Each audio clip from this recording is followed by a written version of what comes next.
Assalamualaikum warahmatullahi wabarakatuh. Kembali lagi belajar bersama tentunya di TPA Media Channel.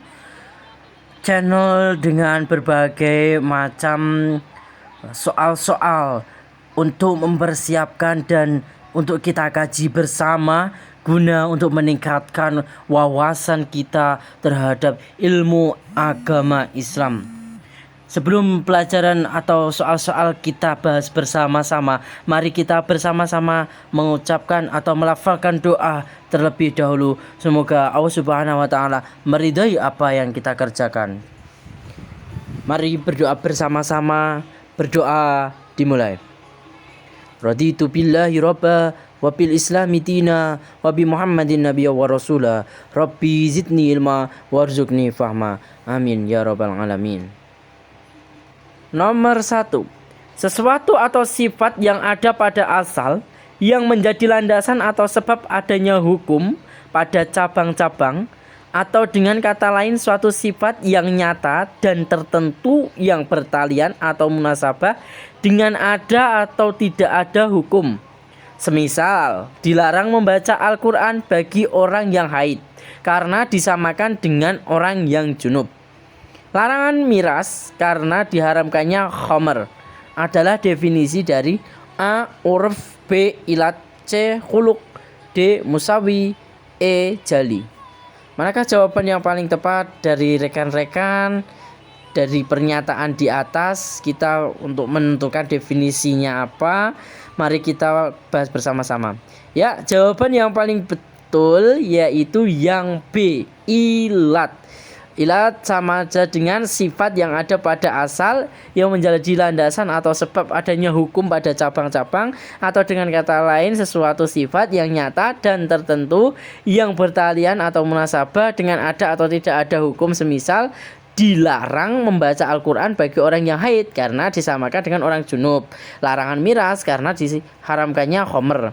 Nah, itu adalah definisi dari ilat. Kita lanjutkan untuk soal nomor 2.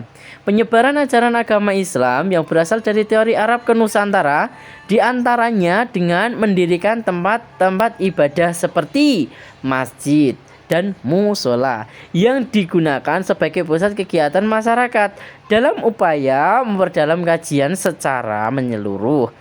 Mendirikan tempat ibadah tersebut termasuk metode dakwah: A. Mau'idhah, B. Jadal, C. Tadwin, D. Hikmah, E. Bilhal. Manakah jawaban yang paling tepat dari rekan-rekan? Silakan untuk dipilih.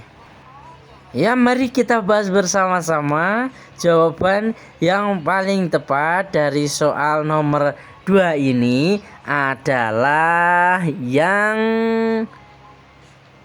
rekan-rekan sekalian, yaitu mendirikan sebuah masjid, mendirikan sebuah musola adalah dakwah melalui bilhal, yaitu dengan secara langsung atau dalam bentuk nyata. Sedangkan untuk mau'idhah itu seperti halnya ceramah, seperti menyampaikan pidato-pidato. Nah, itu dengan mau'idhah hasanah atau menyampaikan pesan yang baik.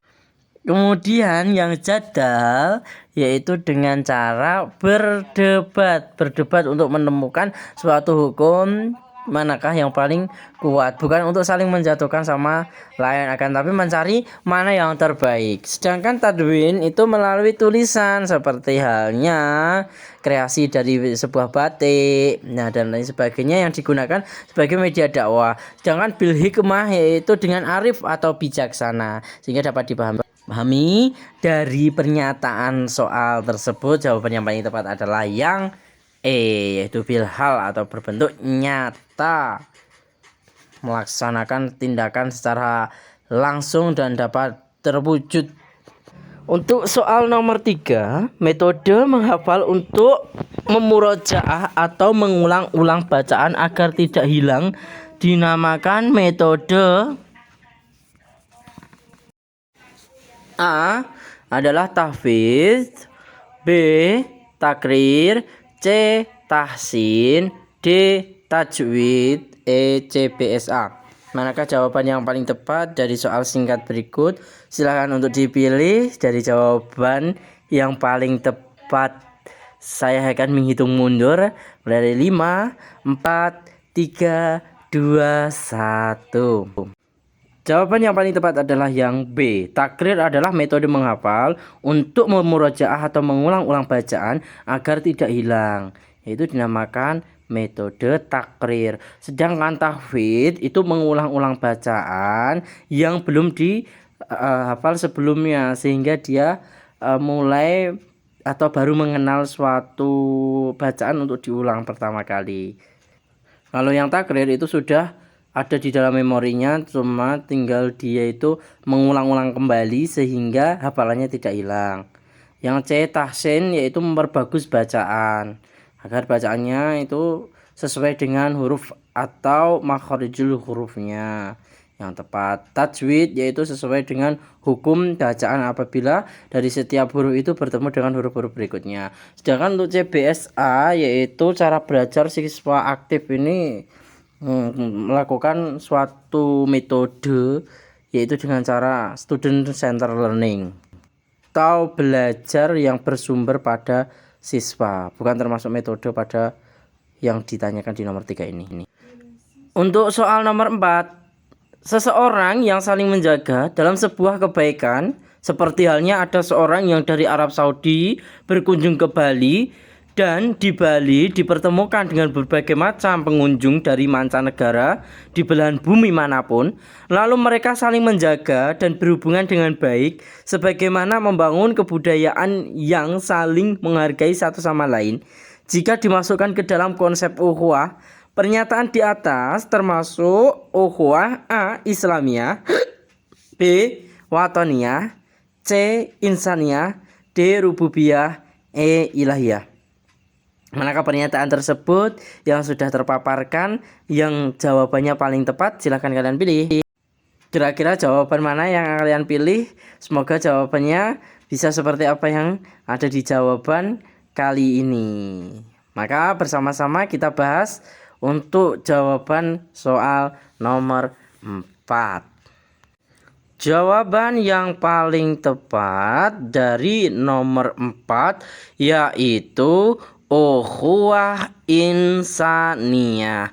Ukhuwah insaniyah yaitu hubungan saling menjaga satu sama lain karena di situ sama-sama memiliki kesamaan sebagai manusia di muka bumi ini.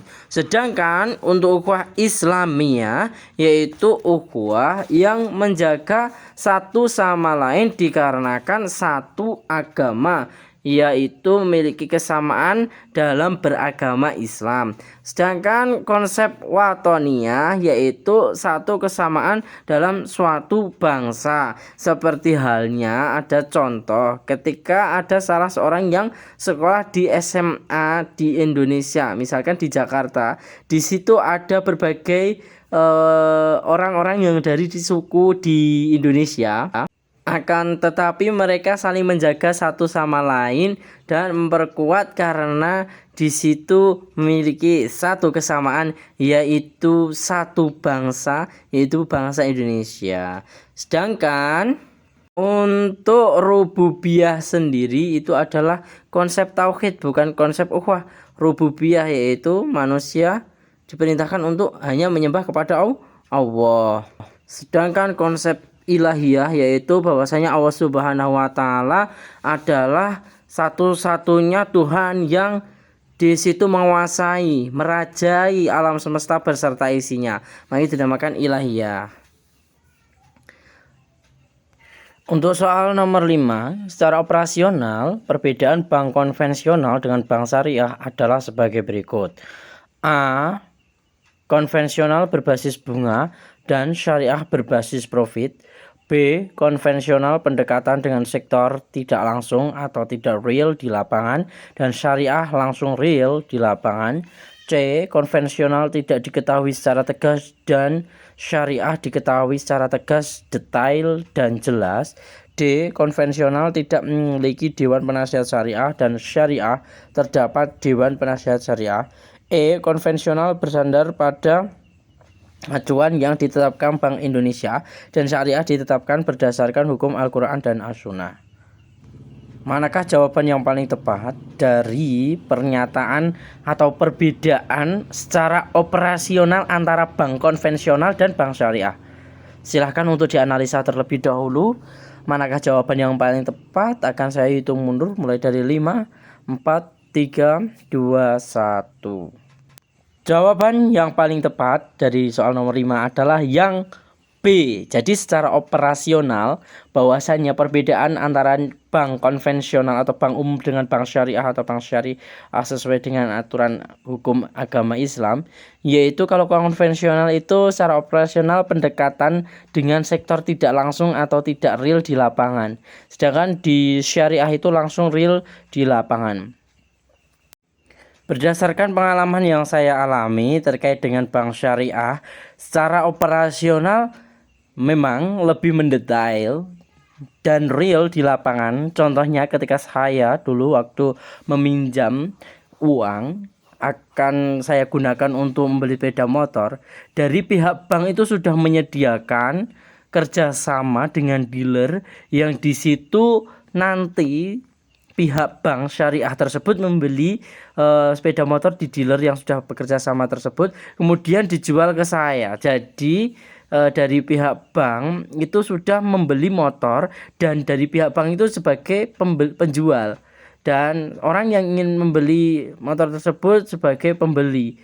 Walaupun di situ nanti diangsur akadnya di awal sudah jual beli dan menghindari riba seperti itu. Jadi kalau di bank syariah itu yang diputarkan yaitu benda yang dia gunakan untuk dijual belikan. Sedangkan untuk di bank konvensional itu ya dia cuma meminjamkan uang saja kepada orang yang ingin meminjam. Walaupun nanti kebutuhannya mau digunakan untuk apa dia tidak mau tahu. Yang penting ketika dia meminjam misalkan 10 juta, ketika diangsur 2 tahun nanti perjanjiannya kembalinya 15 juta atau 19 juta karena bunga. Tinggal disesuaikan dengan hitungan per bulannya, margin atau bunga bank itu dikenakan berapa. Setiap bank konvensional berbeda-beda. Ada yang 5%, 7%, 10% ataupun berapa. Sedangkan untuk di bank syariah itu yang dijual barang, dan ketika kita mengangsur kepada pihak bank itu dinamakan angsuran dan bukan dinamakan bunga, karena itu akadnya jual beli. Emang dari pihak bank syariah itu untuk mencari keuntungan. Kalau dihitung sebenarnya misalkan ya hampir selisih sedikit lah antara bunga bank dari bank konvensional dan bank syariah. Yang membedakan yaitu cara dari proses ketika dia atau seseorang ingin meminjam tersebut digunakan untuk apa, dia itu sampai mendetail dan didasarkan sesuai dengan aturan hukum syariat. Ya, mungkin itu dulu pertemuan atau perjumpaan denganku di TBA Media Channel. Terima kasih telah menyimak video ini. Jangan lupa untuk like, comment, share, subscribe ke siapa saja. Silahkan untuk dibagikan agar bermanfaat bagi siapapun.